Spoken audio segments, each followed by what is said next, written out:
Tonight's movie review was a super chat goal that was unlocked during April's live Q&A live stream. So thank you to all of the faithful and all of the patrons, everyone who watched that live stream that helped unlock that super chat goal and make this review possible. But if you have a request for a film or a television series that you would like to see reviewed right here on OAW Entertainment, become a patron at patreon.com/OAW. And with that being said, this is my review of the James Bond film Goldfinger. Let's get it started. Are you not entertained? Are you not entertained? Is this not why you are here? Greetings to everyone watching live and everyone watching after the fact. Shout out to the faithful and salute to the patrons. This is Larry Williams, OAW Commander-in-Chief, here to bring you all another movie review. And this week we are taking a look at the super chat goal for the movie review tier that was unlocked in April's live Q&A live stream. This was actually suggested for the wheel for the super chat sweepstakes by DeJean Patterson Powers. Shout out to him. I see he's in the chat right now. I found out who was responsible for forcing me to review this, and apparently DeJean's the culprit. So yeah. But anywho, so I'm going to go ahead and give you all my review of Goldfinger. Yeah, watched it last night, so we'll just go ahead and we'll break things down. All right, so to give you all the brief little info spiel, once again, I will be referencing the info in the description box below, so please feel free to read along. All right, so this is my review of the 1964 spy film Goldfinger, starring Sean Connery, Blackman, and Gert Fröbe. It is the third installment in the James Bond film series and based on the 1959 novel of the same name by Ian Fleming. The film was produced by Albert R. Broccoli and Harry Saltzman and directed by Guy Hamilton. And brief synopsis of Goldfinger. The powerful tycoon Auric Goldfinger has initiated Operation Grand Slam, a cataclysmic scheme to raid Fort Knox and obliterate the world's economy. James Bond, armed with his specially equipped Aston Martin, must stop the plan by overcoming several outrageous adversaries. Yeah, that's about as brief as a synopsis as what you can get with this film, I think. But I mean, for the most part, it is. I mean, that's a pretty solid synopsis. So I'll go into a little bit more detail about what all this film entails and whatnot, and then give you all my thoughts on the story, on the writing, characters, acting, dialogue, all that jazz. Right? All right. So little bit more information about Goldfinger. Okay, so essentially, as I mentioned in the description, this is the third film in the James Bond film franchise, right? It's also the third that Sean Connery reprises the role.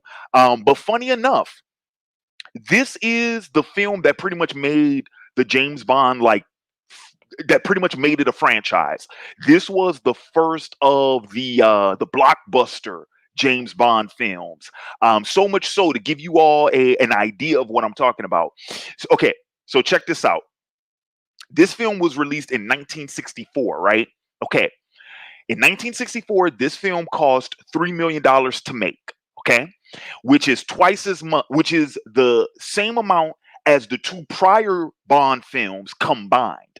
Because each one, the first and second Bond film, cost roughly about 1.5 mil a piece. This one cost as much as both of them combined, right? But get this, box office, $125 million in 1964 dollars. Cost 3 mil, made 125 mil. I did the math. That's what, 41 times its budget back. So yeah. So anywho, that's a funny little, film history tidbit for you all. So yeah, so this film is, it's the first quintessential James Bond like blockbuster, right? It's also the film where I think this film might be the one James Bond film that's referenced the most. There are bits throughout the entire movie. You guys, if you've never seen this movie, you've seen these bits everywhere. Everywhere, right? Down to the being strapped to the table with the laser beam, getting ready to like slice you up the middle and having to talk your way out of the situation.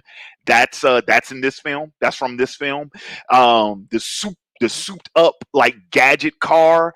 I don't. Yeah, I think the passenger seat eject button where the passenger seat ejects out of the car. Right. Yeah, that's a first. That's from this film.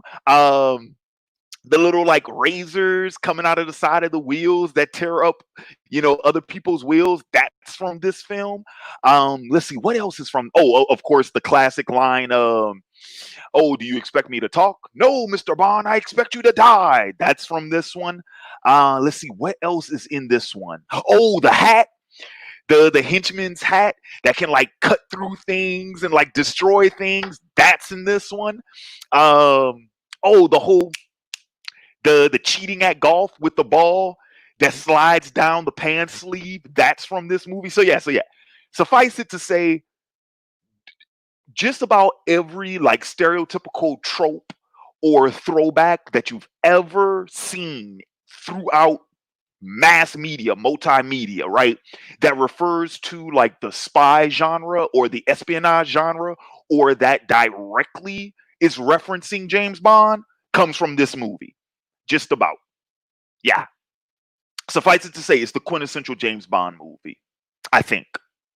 In terms of classic Bond. The Daniel Craig thing, that's a whole different thing. And I would even argue the Pierce Brosnan franchise, like that's kind of a whole different thing too. Anyway, all right.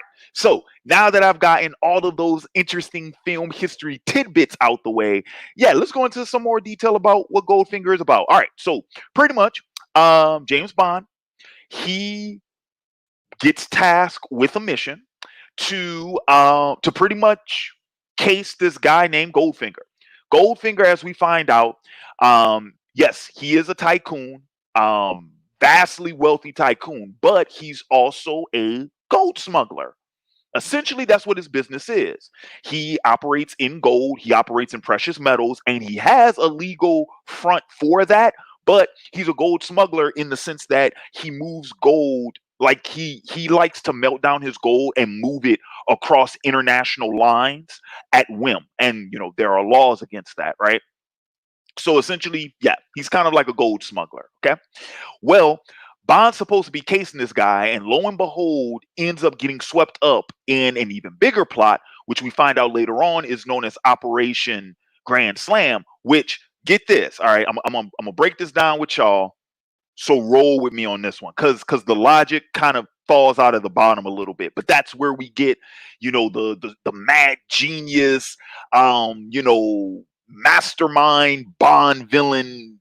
That's where we get this trope from this movie, right? All right, so check this out. So Goldfinger's big plan with Operation Grand Slam, which for the record, he has teamed up with China, I believe. I believe it's China. Right? He teams up with China to try and pull this off. And essentially, this is what the plan is. Originally, we're led to believe that the plan is for him to break into Fort Knox and pretty much rob the U.S. Treasury. Yeah, he's going to take the gold out of Fort Knox. Because remember, back then, well, okay, so at the time of the film, 1964, at the time of the novel, 1959, the US dollar was still backed by the gold standard, which it isn't anymore. But we're talking about, this is a period piece, right? So the idea was, originally we were led to believe that the idea was that he was going to rob Fort Knox, right? Why? Because it's the biggest bank in the US, right? Turns out, no, that wasn't the plan. Plan was to sneak a bomb into Fort Knox. Okay, so first off, we're going to break into Fort Knox, right?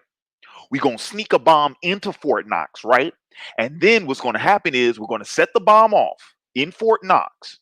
And what's going to happen is it's going to radiate the gold, essentially, right? It's going to turn the gold radioactive for 58 years, thereby dismantle, well, not just crippling, but probably dismantling the U.S. economy, and in doing so, having to shift the economic power around the world over to China. Oh, and because all of that gold is now radioactive and can't be touched for 58 years, now all of Goldfinger's personal hoard of gold, the value goes up because now gold is more scarce. Yeah, that's his big master plan. Yeah. And so, of course, it's James' job to try and stop him. But in the process of James trying to pull that off, hang on, let me see. Because now I got to count for you all. So what we get, what is it? 3 car chase sequences. We get a potential, okay. A potential hitman, right? We get one badass henchman, which I'm just gonna let y'all know, man. The henchman in this movie, woo, that boy is a beast now, right? But I'll get into more detail with him when I get into the character section. We have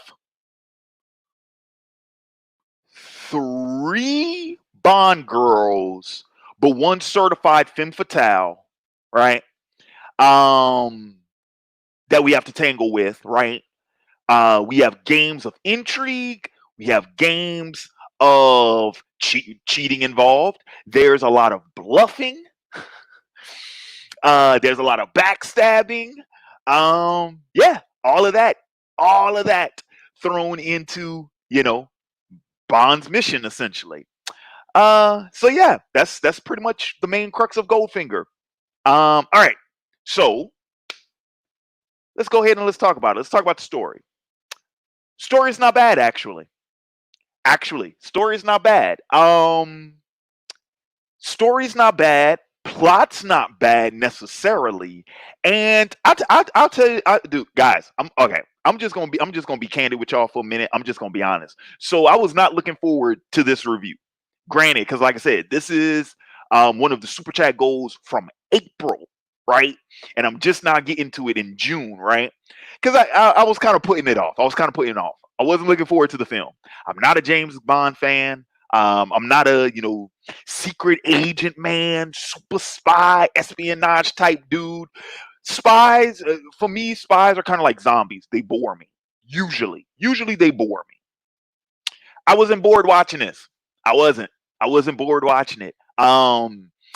After Bond's run-in with the hitman, which I won't give away the identity of the hitman, but it's about a half an hour into the movie when he runs into the hitman.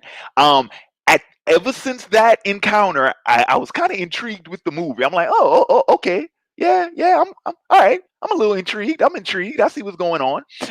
The other thing that I was surprised by was how. So remember when I mentioned earlier how it's kind of funny watching this movie for the first time as an adult, so many years later, because I've seen so many things reference it or pay homage to it or harpen back to it, right?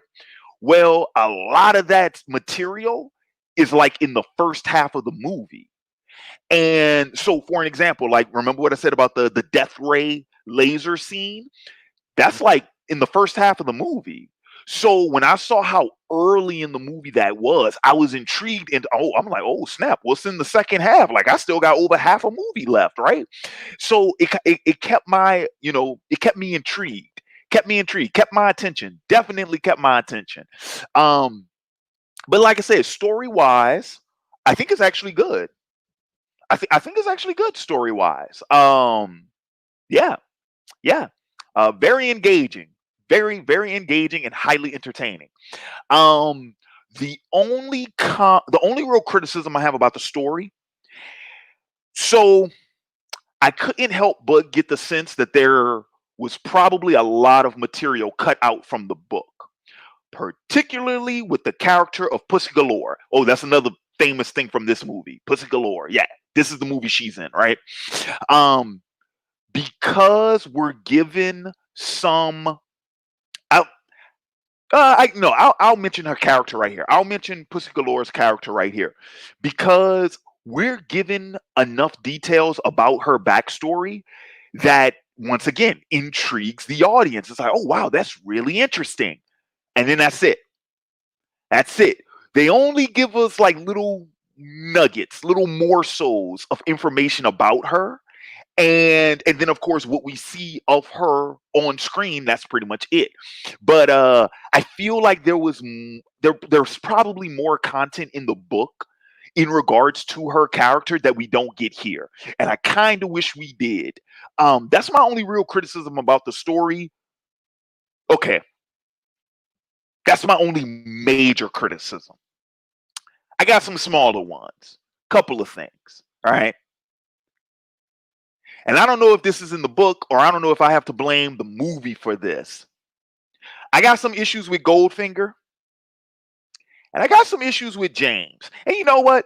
Since we're on that topic, let's just go ahead and let's move on to the character portion, shall we? Because it's the perfect transition over into the character moment. All right. Because we just got done talking about Pussy Galore, so let's talk about James. Okay. Here's the thing. James gets away with the majority of the things he's able to pull off in this film through sheer luck. James has so many close calls in this movie. The only way he makes it out of most of them, sheer luck. Sheer luck. Because guess what? James gets his ass kicked a lot in this movie. He gets his ass kicked a lot. So he's not as great as a combatant as you think he is. And we know he's a smooth operator. Sure enough, he got that mouthpiece. All right. He got that mouthpiece. And for the record, give credit where credit is due. Sean Connery back in 1964, the brother looked fit. The brother looked fit. So I'm like, yeah, man, it's like, clean shaven with the hair when got the piece, in the three piece when the tux with the bow tie. It's like, yeah, nigga, you smooth. I feel you. I see you shining. Okay, you smooth, right? You smooth. I got you. But he also runs into characters throughout this movie where that charm don't work. All right. So then he has to rely on bluffing. All right. Which is a lot more believable. The bluffing is a lot more believable. But I'm going to tell you some of the shit that ain't believable. Okay. So how he managed. Okay. So James, I'll try to keep this spoiler as ambiguous as possible. But essentially, James is able to pretty much contact his I guess let's call them liaisons, right? His liaisons.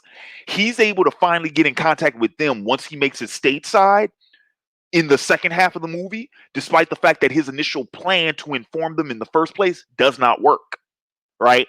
But they're still able to get informed anyway. And I'm just like, bruh, that was luck. That was luck. All right. That was luck.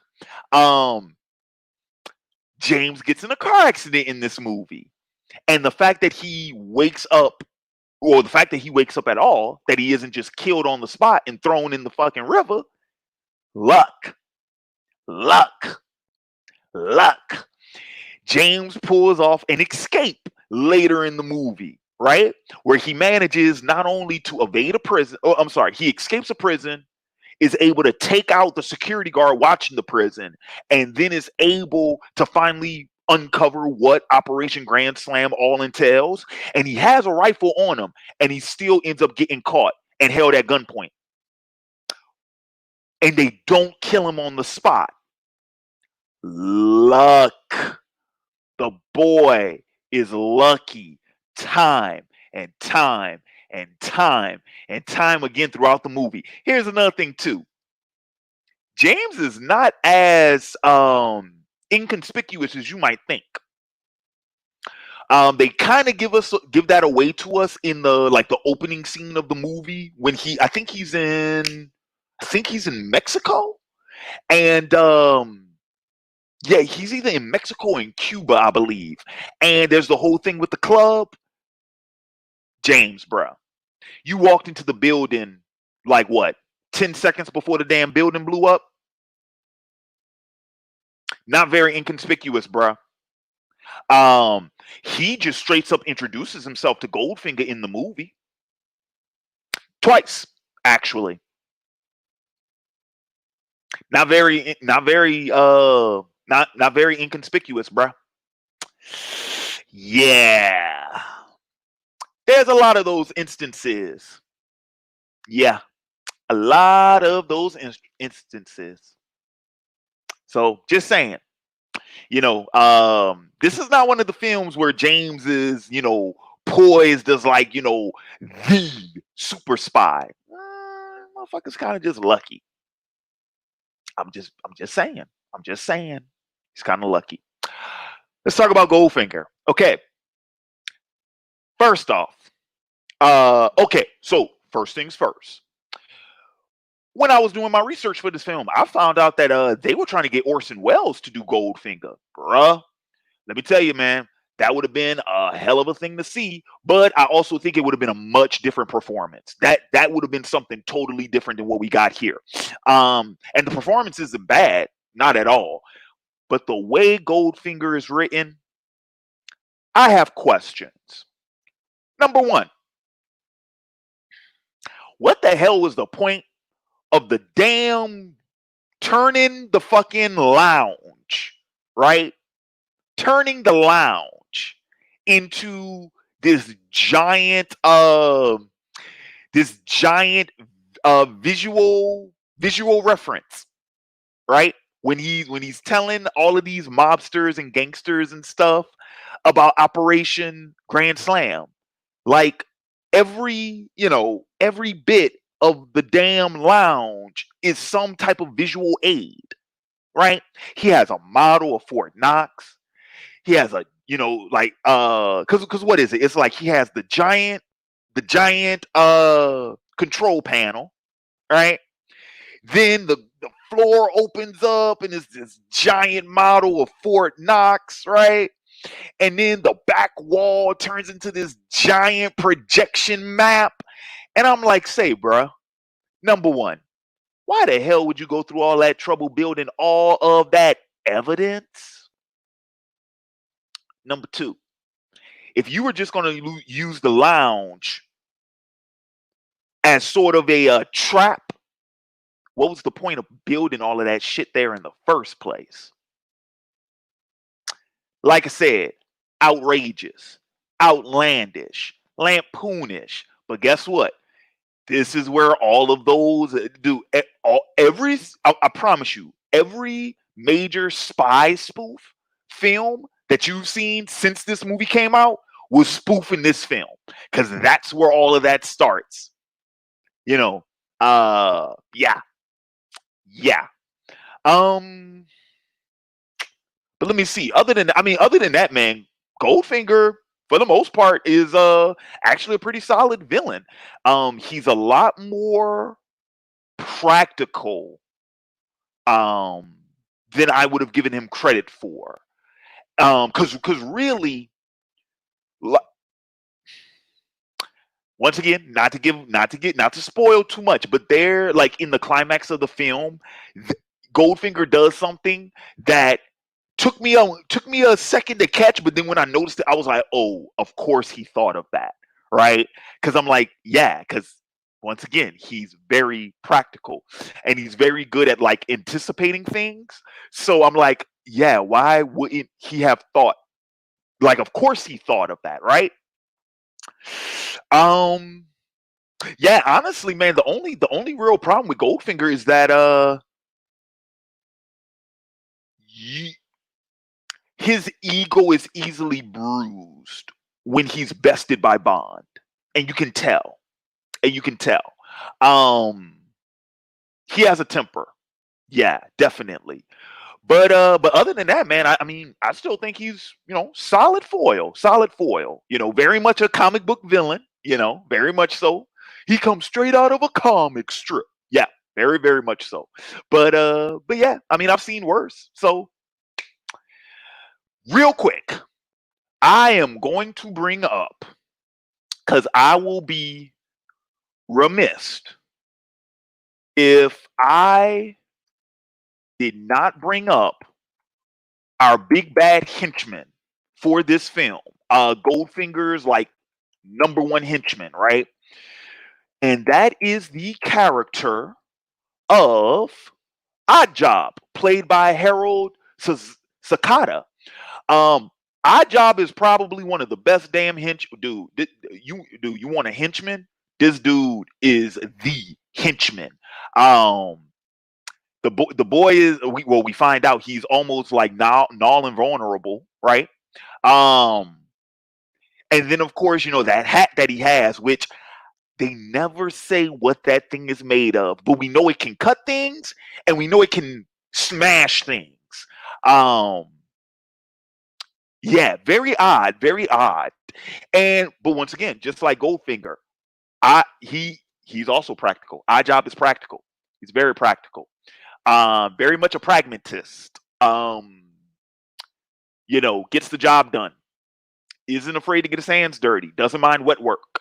And he takes the most direct approach to do so. So yeah, really good henchman. Really good henchman. And we find out loyal to a foe. Extremely loyal, very devoted. Very devoted. So congrats to him for that. All right, let's see. What else do I want to cover? Because I'm coming up on 30 minutes here. Let's see. Music. Well, wasn't the biggest fan of the theme song, honestly. But the music, like the scores throughout the film, are actually pretty cool. They're actually pretty cool. Let's see. I could talk about effects, but I mean it's 1964, so let's keep that in mind. Put things within their proper context. Some stuff looks cool, some stuff not so great. Especially what happens in the plane. That was some Willy Wonka shit, and I'm like, really. But the laser was cool, right? The laser, I thought that was a pretty cool effect. The way it like burns through the metal and whatnot, like the way it cuts through metal, I thought that was pretty cool. I thought most of the action within Fort Knox was actually done pretty well too. Thought that was cool. And even with the car scenes, the first car chase when they're like going through the forest, that one I was like, eh.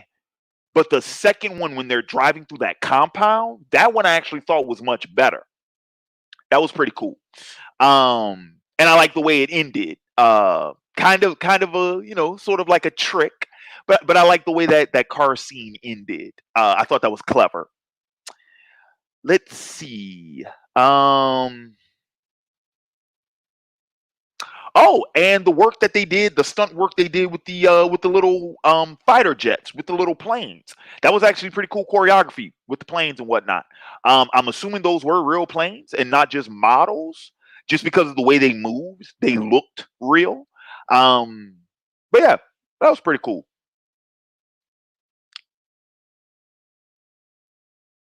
Okay, so let's see. Anything else I wanted to mention about the film? I mean, I think I pretty much got all my major thoughts out of the way. Um, yeah, pretty much it. That's pretty much it. So yeah, surprisingly, not a bad movie. Not a bad movie. I was actually surprised. I actually did enjoy it. It was very entertaining. Yeah. Will I be checking out more of them? I can't promise that. Because I do remember, but like I said, I don't know. It kind of depends. See, because I grew up on the Pierce Brosnan James Bond, and those bored me to death as a kid, right? So maybe going back to some of the old, Connery and what's some other dudes? The other Bond. Damn, his name is going to come to me. Roger Moore. Yeah, and Timothy Dalton. Maybe going back to some of those. Who knows? Those might intrigue me a little bit more. And people have been telling me to check out the Daniel Craig ones, but I'm just kind of like, I'm good.